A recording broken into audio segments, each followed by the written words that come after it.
ಮೀನುಗಾರಿಕೆ ಸಂಶೋಧನೆ ಮತ್ತು ಮಾಹಿತಿ ಕೇಂದ್ರ ಭೂತನಾಳ ವಿಜಯಪುರದಲ್ಲಿ ಈ ಒಂದು ಕೇಂದ್ರ ಸ್ಥಾಪನೆಯಾಗಿದೆ. ಇದು ಕರ್ನಾಟಕ ಪಶುವೈದ್ಯಕೀಯ ಪಶು ಹಾಗೂ ಮೀನುಗಾರಿಕೆ ವಿಜ್ಞಾನಗಳ ವಿಶ್ವವಿದ್ಯಾನಿಲಯದ ಕಾರ್ಯವ್ಯಾಪ್ತಿಗೆ ಬರುತ್ತೆ. ಈ ಒಂದು ಕೇಂದ್ರವು 2010ರಲ್ಲಿ ಪ್ರಾರಂಭ ಆಯಿತು. ಉತ್ತರ ಕರ್ನಾಟಕಕ್ಕೆ ಏಕೈಕ ಮೀನುಗಾರಿಕೆ ಸಂಶೋಧನಾ ಕೇಂದ್ರ ಆಗಿರುತ್ತೆ. ಈ ಒಂದು ಕೇಂದ್ರದಲ್ಲಿ ಮೀನು ಮರಿಗಳ ವಿತರಣೆ ಮತ್ತು ಪ್ರಾತ್ಯಕ್ಷತೆ, ತರಬೇತಿ, ಕ್ಷೇತ್ರೋತ್ಸವ ಹಾಗೂ ಮತ್ಸ್ಯ ಮೇಳಗಳನ್ನು ರೈತರ ಒಂದು ಬೇಡಿಕೆಗೆ ಅನುಗುಣವಾಗಿ ನಾವು ಮಾಡ್ಕೊಂಡು ಬರ್ತಾಯಿದ್ದೀವಿ. ಸುಮಾರು ಇಲ್ಲಿಯವರೆಗೆ ನಾವು ಒಂದು 2 ಕೋಟಿಯಷ್ಟು ಮೀನು ಮರಿಗಳನ್ನು ನಾವು ರೈತರಿಗೆ ವಿತರಣೆ ಮಾಡಿದ್ದೇವೆ. ಸೊ ಮೀನುಗಾರಿಕೆಯ ಬಗ್ಗೆ ತಿಳುವಳಿಕೆ ಅಥವಾ ಅರಿವು ಮೂಡಿಸುವ ಕಾರ್ಯಕ್ರಮವನ್ನು ಅತಿ ಹೆಚ್ಚು ಮಾಡ್ತಾಯಿದ್ದೇವೆ. 2010ರಲ್ಲಿ ಪ್ರಾರಂಭ ಆದಾಗ ಸುಮಾರು 1 ಲಕ್ಷ ಮೀನು ಮರಿ ಮಾರಾಟ ಮಾಡೋದು ಕಷ್ಟಕರವಾಗಿತ್ತು. ಆದರೆ ಇತ್ತೀಚಿನ ದಿನಗಳಲ್ಲಿ ಮೀನುಗಾರಿಕೆಯ ಬಗ್ಗೆ ಹೆಚ್ಚು ನಮ್ಮ ಉತ್ತರ ಕರ್ನಾಟಕದ ರೈತರು ಒಲವನ್ನು ತೋರ್ತಾ ಇರೋದರಿಂದ ಮೀನು ಉತ್ಪಾದನೆಯೂ ಜಾಸ್ತಿ ಆಗಿದೆ, ಮೀನು ಸಾಕಾಣಿಕೆದಾರರೂ ಜಾಸ್ತಿ ಆಗಿದ್ದಾರೆ. ಇದಕ್ಕೆ ಪೂರಕವಾಗಿ ಕೇಂದ್ರ ಮತ್ತು ರಾಜ್ಯ ಸರ್ಕಾರದ ಯೋಜನೆಗಳಾದಂತಹ ಪ್ರಧಾನಮಂತ್ರಿ ಮತ್ಸ್ಯ ಸಂಪದ ಯೋಜನೆ ಆಗಿರ್ಬೋದು ಅಥವಾ ಪ್ರಧಾನಮಂತ್ರಿ ಮತ್ಸ್ಯ ಕಿಸಾನ್ ಸಮೃದ್ಧಿ ಸಹ ಯೋಜನೆ ಹಾಗೂ ರಾಜ್ಯ ಸರ್ಕಾರದ ಯೋಜನೆಗಳು ಸಹ ಈ ಒಂದು ಮೀನುಗಾರಿಕೆಗೆ ಪೂರಕ ವಾತಾವರಣವನ್ನು ಸೃಷ್ಟಿ ಮಾಡಿದೆ. ಅದರಲ್ಲೂ ವಿಶೇಷವಾಗಿ ಬಿಜಾಪುರದಲ್ಲಿ ಜಲಸಂಪನ್ಮೂಲಗಳು ಅಧಿಕವಾಗಿದೆ. 2 ಬೃಹತ್ ಜಲಾಶಯಗಳು ಆಲ್ಮಟ್ಟಿ ಮತ್ತು ಬಸವಸಾಗರ ಅನ್ನುವುದು ಹಾಗೂ 142 ಕಿಲೋಮೀಟರ್ ವ್ಯಾಪ್ತಿಗೆ ವಿಸ್ತರಣ ಆಗಿರುವಂತಹ ನದಿಗಳು ಭೀಮಾ ಮತ್ತು ಕೃಷ್ಣ. ಹಾಗೆ 5 ನದಿಗಳು ಈ ಒಂದು ಬಿಜಾಪುರ ಕ್ಷೇತ್ರದಲ್ಲಿ ಹಾದು ಹೋಗೋದ್ರಿಂದ ಮೀನುಗಾರಿಕೆಗೆ ಅತ್ಯಂತ ಪೂರಕ ವಾತಾವರಣ ಇದೆ. ಸೊ ಇದಲ್ಲದೆ ಕೆರೆ ತುಂಬೋ ಯೋಜನೆಗಳು ಇಂದ ನಮಗೆ ಅಂತರ್ಜಲ ವೃದ್ಧಿಯಾಗೋದ್ರ ಜೊತೆಗೆ ಸುಮಾರು ಒಂದು 8 ರಿಂದ 10 ತಿಂಗಳುಗಳು ನೀರು ನಿಲ್ಲುವಂತಹ ವ್ಯವಸ್ಥೆಯನ್ನು ಕಲ್ಪಿಸಿರೋದರಿಂದ ಇಲ್ಲಿ ಮೀನುಗಾರಿಕೆಗೆ ಅತಿ ಹೆಚ್ಚು ಬೇಡಿಕೆ ಮತ್ತು ಸಾಕಾಣಿಕೆಗೆ ಅವಕಾಶಗಳಿದೆ.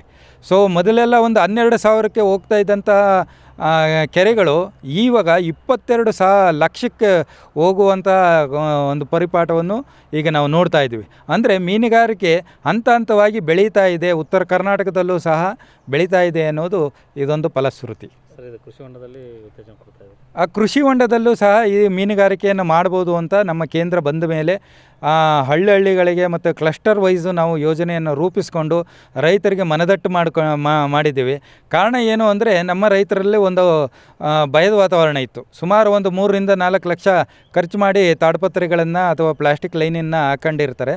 ಸೊ ಮೀನು ಮರಿಗಳನ್ನು ಬಿಟ್ಟಾಗ ಅದು ದೊಡ್ಡದಾದ ಮೇಲೆ ಆ ತಾಡ್ಪತ್ರೆಗಳಿಗೆ ಅಥವಾ ಪಾಲಿಥೀನ್ ಲೈನಿಂಗ್ಗೆ ಎಫೆಕ್ಟ್ ಆಗ್ಬೋದು, ಹರಿಬೋದು ಅಥವಾ ಹಾನಿ ಆಗ್ಬೋದು ಅನ್ನೋ ಒಂದು ಆಲೋಚನೆ ಇತ್ತು.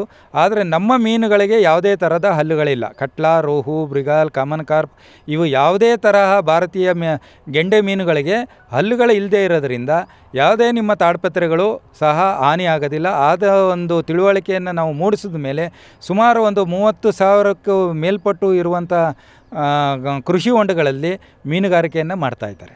ಎಷ್ಟು ಮೀನು ಮರಿ ಉತ್ಪಾದನೆ ಮಾಡಿದ್ರಿ ಲಾಸ್ಟಿಗೆ? ಕಳೆದ ಸಾಲಿನಲ್ಲಿ 3.5 ಲಕ್ಷ ಮೀನು ಮರಿಗಳನ್ನು ನಮ್ಮ ಒಂದು ಕೇಂದ್ರದಲ್ಲಿ ಉತ್ಪಾದನೆಯಾಗಿದೆ. ಈ ವರ್ಷ ನಾವು ಒಂದು 4 ಲಕ್ಷ ಮೀನು ಮರಿಗಳನ್ನು ಉತ್ಪಾದನೆ ಮಾಡುವಂಥ ಒಂದು ಗುರಿಯನ್ನು ಹೊಂದಿದ್ದೇವೆ. ಹೊಸ ತಳಿಗಳು ಅಂದರೆ ನಮ್ಮಲ್ಲಿ ಡಾಕ್ಟರ್ ವೈ ಬಸವರಾಜ್ ಅನ್ನೋರು ಅಮೂರ್ ಕಾಮನ್ ಕಾರ್ಪ್ ಅನ್ನೋ ಒಂದು ಮೀನು ಮರಿಯನ್ನು ಆವಿಷ್ಕಾರಗೊಳಿಸಿದರು. ಆ ಒಂದು ತಳಿ ನಮ್ಮಲ್ಲೂ ಇದೆ, ತಮಗೆ ತೋರಿಸ್ತೀನಿ. ಸೊ ಅದು ನಿಮಗೆ 8 ರಿಂದ 10 ತಿಂಗಳಿಗೆ ಬಂದುಬಿಡುತ್ತೆ ಅಮೂರು ಕಾಮನ್ ಕಾರ್ಪ್ ಅಂತ. ಸೊ ಕಾಮನ್ ಕಾರ್ಪ್ಗೆ ಅಂದರೆ ಸಾಮಾನ್ಯ ಗೆಂಡೆಗೆ ಸರಿಸಮಾನವಾಗಿ ಜೊತೆಗೆ ಒಂದು 30% ಜಾಸ್ತಿ, ಅಂದರೆ 27 ರಿಂದ 30% ಮಾಂಸವನ್ನು ಪರಿವರ್ತನೆ ಆಗುವಂಥ ಗುಣ ಇರೋದರಿಂದ ಇದು ರೈತರಿಗೆ ಲಾಭದಾಯಕ. ಸರ್, ಇನ್ನೊಂದು ಇಷ್ಟೆಲ್ಲ ನೀವು ಕೃಷಿ ಸಂಶೋಧನೆ ಮತ್ಸ್ಯ ಸಂಶೋಧನೆ ನಡೆಯಬೇಕಾದ್ರೆ ಸಿಬ್ಬಂದಿ ಬೇಕಾಗ್ತದೆ. ನೀವು ಸಿಬ್ಬಂದಿಗೂ ಸಹ ಅದೇ ಸಿಬ್ಬಂದಿ ಎಲ್ಲ ಇಲಾಖೆಗಳಲ್ಲೂ ಕೊರತೆ ಇದೆ. ಈಗ ಒಳ ಮೀಸಲಾತಿ ಆದ ನಂತರ ಅದು ಬ್ಯಾಕ್ಲಾಗು ಅಥವಾ ಇದು ಹೈದರಾಬಾದ್ ಕರ್ನಾಟಕದ್ದಾಗ್ಬೋದು ಅಥವಾ ಜನರಲ್ ರಿಕ್ರೂಟ್ಮೆಂಟ್ ನಡೆಯುತ್ತೆ ಅನ್ನೋ ಒಂದು ನ್ಯೂಸ್ಗಳು ಬರ್ತಾ ಇದೆ, ತಮಗೆಲ್ಲರೂ ಗೊತ್ತಿರೋಂಥದ್ದೇ. ವಿಶ್ವವಿದ್ಯಾನಿಲಯ ಈ ಒಂದು ನಿಟ್ಟಿನಲ್ಲಿ ಮುಂದಿನ ದಿನಗಳಲ್ಲಿ ಕ್ರಮ ಕೈಗೊಳ್ಳುತ್ತೆ ಅನ್ನೋ ಒಂದು ಆಶಾಭಾವನೆ ಇದೆ. ನಾವು ಬಿಜಾಪುರ ಜಿಲ್ಲೆ ದೇವರಪ್ಪಗಿ ತಾಲೂಕಿನ ದೇವರಪ್ಪಗಿ ಗ್ರಾಮದವರು. 2 ದಿವಸ ಹಿಂದೆ ಪೇಪರಲ್ಲಿ ಅವರು ಪ್ರಕಟಣೆ ನೋಡಿದೆ, ಫಿಶರೀಸ್ ಇಲಾಖೆಯಿಂದ ರೈತರಿಗೆ 3-4 ಟೈಪ್ ಪ್ರಕಾರದ ವೆರೈಟೀಸ್ ಆಫ್ ಮೀನು ಮರಿಗಳು ಸಿಗ್ತವೆ, ಅದರ ಸದುಪಯೋಗ ಮಾಡ್ಕೋಬೇಕು ಅಂತ ಹೇಳಿದ್ದಕ್ಕೆ ಇವತ್ತು ಬೆಳಿಗ್ಗೆ ಬಂದು ಆಫೀಸಲ್ಲಿ ವಿಚಾರಿಸಿದ್ವಿ. ಇಲ್ಲ ಕೊಡ್ತೇವೆ ಅಂತ ಹೇಳಿದ್ದಕ್ಕೆ ಬಂದು ಒಳ್ಳೆಯ ಮರಿಗಳು ಇದ್ದಾವೆ, ನೀವು ಸಾಕ್ಬೋದು 8 ರಿಂದ 10 ತಿಂಗಳು. ನಮ್ಮದು ಬಾವಿಯಲ್ಲಿ ಬಾವಿ ಇದೆ, ಆಮೇಲೆ ಹೊಂಡನೂ ಇದೆ. ಈ ಹಿಂದೆ ಸುಮಾರು 5 ವರ್ಷ ಹಿಂದೆ ಒಂದು 20,000 ಮರಿಗಳು ಇದ್ದಿದ್ದೆವು. ಒಳ್ಳೆಯ ಲಾಭ ಬಂದಿದೆ. ಸುಮಾರು 10 ರಿಂದ 1 ವರ್ಷದಲ್ಲಿ 1 kg 1.5 kg ಎಷ್ಟಾಗ್ತಾವೆ. ಹೀಗಾಗಿ ಒಳ್ಳೆಯ ರೈತರಿಗೆ ಅನುಕೂಲ ಆಗ್ತದೆ. ಇದು ಹೆಚ್ಚುವರಿಯಾಗಿ ಇದರದ್ದು ಲಾಭ ಮಾಡ್ಕೋಬೋದು ಅಂತ ತಿಳ್ಕೊಂಡು ಈ ಮೀನು ಮರಿ ಇವತ್ತು ಒಯ್ಯಲಿಕ್ಕೆ ಬಂದಿದ್ದೇವೆ. ಇದಕ್ಕೆ ನಮಗೆ ಮೀನುಗಾರಿಕೆ ಇಲಾಖೆಯಿಂದ ಒಳ್ಳೆಯ ಸಹಾಯ ಸಹಕಾರ ಸಿಕ್ಕಿದೆ. ಬಂದಾಗ ಏನು ನೀರು ಇದ್ದಲ್ಲಿ ಹೊಂಡ ಮತ್ತು ಬಾವಿ ಇದ್ದವರು ಅದನ್ನು ಸಾಕ್ಬೋದು ಅಂತ ಹೇಳಿ ಉತ್ತೇಜನ ಕೊಡಲಿಕ್ಕೆ ರೈತರಿಗೆ ಇದೊಂದು ಹೆಚ್ಚುವರಿಯಾಗಿ ಒಂದು ಲಾಭಾಂಶ ಸಿಗ್ತದೆ. ಮತ್ತು ಇದು ಮೇಂಟೆನೆನ್ಸು ಕಡಿಮೆ, ಆರಾಮಾಗಿ ಮಾಡ್ಕೋಬೋದು. ಇದನ್ನು ಎಲ್ಲರೂ ರೈತರು ಇದನ್ನು ಉಪಯೋಗ ತೊಗೋಬೇಕು ಅಂಥೇಳಿ ನನ್ನ ಅನಿಸಿಕೆ. ಸರ್, ಇನ್ನೊಂದು ಇದು ಸುಮಾರು 13 ಜಿಲ್ಲೆಗೆ ಇದು ಸೆಂಟ್ರ್ ಆಫ್ ರೈತರೆಲ್ಲರಿಗೆ ಇಲ್ಲೇ ಬಂದವು. ಬೇರೆ ಬೇರೆ ಜಿಲ್ಲೆ ಮತ್ತು ಜೊತೆಗೆ ಏನಂದರೆ ಈ ಮೀನು ಸಂಶೋಧನೆ ಮಾಡಬೇಕಾದ್ರೆ ಸಿಬ್ಬಂದಿ ಕೊರತೆ ಕೂಡ ಇದೆ. ಅದು ಸ್ವಲ್ಪ ಆದರೆ ಇನ್ನೂ ಹೆಚ್ಚಿಗೆ ಅನುಕೂಲ ಆಗ್ತದೆ. ಇವರು ಮೀನುಗಾರಿಕೆ ಇಲಾಖೆ ಈ ಅಧಿಕಾರಿಗಳು ಅದ್ರ ಬಗ್ಗೆ ಒಳ್ಳೆ ಯಾವ ಥರ ಟ್ರೈನಿಂಗ್ ಕೊಡ್ತಾ ಇದ್ದಾರೆ. ಅವ್ರಿಗೆ ಗೊತ್ತಿದ್ದಷ್ಟು ಏನೇನು ಮೀನು ಮರಿ ಯಾವ ಥರ ಸಾಕಬೇಕು, ಆಹಾರ ಯಾವ ಥರ ಹಾಕಬೇಕು ಅಂಥೇಳಿ ಅವ್ರ ಹತ್ರ ಇರೋದನ್ನು ಕೂಡ ತೋರಿಸಿ ಹೇಳಿದರು. ಇಲ್ಲಿ ಬಿಜಾಪುರದ ಬಿಟ್ಟರೆ ಸಮೀಪ ಎಲ್ಲಿ ಸಿಗೋದಿಲ್ಲ ಮೀನು ಮರಿಗಳು.